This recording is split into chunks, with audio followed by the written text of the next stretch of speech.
Hi, I'm Barry Henderson, And I'm Virginia Avery. and we're from Vancouver, just outside of Vancouver, British Columbia, Canada.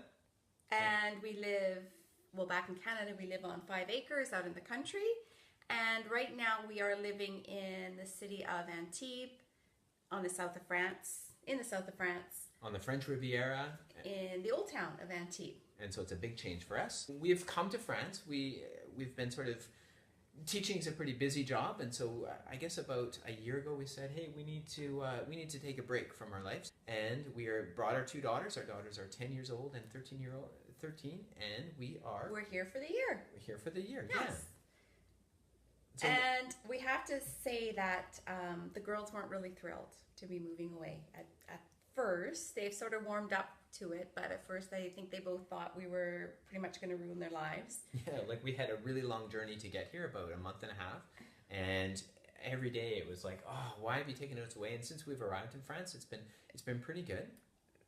I think so. Yeah. We found the big thing with them was we have to find a dance studio, and guess what? We have a dance studio right on our very little road here, so that's a big help. So so I think it's coming together, and we're looking into some adventures around here.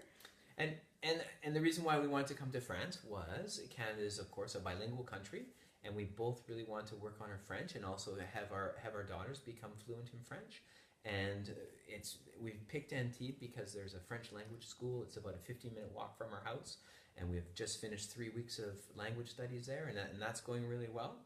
Now, when we first started at Ginger, what were we looking for in terms of houses? I really wanted a balcony, because I know here we're trying to leave the sun, the rain of the west coast of Canada, and Antibes has over 300 days of sunshine, so I wanted to be able to go and enjoy it. All right, so that was big. That was a big thing. Yeah, a balcony, and I wanted a functional kitchen.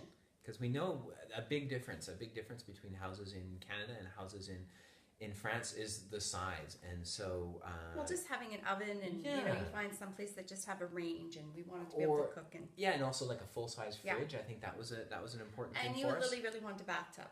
Yes, that is right. That was on your list. And so I think we've done pretty well with our list. We didn't end up with a balcony. There certainly were some sort of compromises that the two of us had to make. Yes. Well, Barry wanted to be out looking at the budget. He wanted to be out further out of town. Like he was, we can take one train to take the girls to dance, and 2 trains to take to the language school. And I was really more, no, I want to be in town.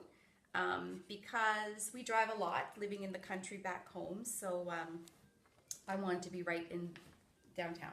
So and be able to walk everywhere. So Barry wasn't totally in on that to begin with, but I think you'd agree now it's working. Yeah, I think so. Like we're so used to driving, as Virginia said, and it's so fun to just be able to walk out the door. Like Grace actually I think the first day she literally measured the distance from our apartment to the dance studio. Yeah, and it was 50 steps, so that was pretty cool. And I had to give up my ice hockey for the year, but that's okay.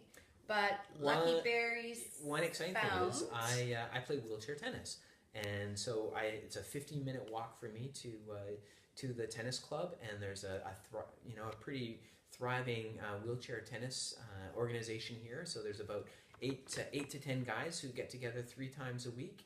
And we just have a whole, a great time hitting the ball around. And I'm looking on really sort of improving my world ranking this year by being able to play a lot of wheelchair tennis and not have to really worry about work and stuff. All right, so I hope that you like our story, and take care.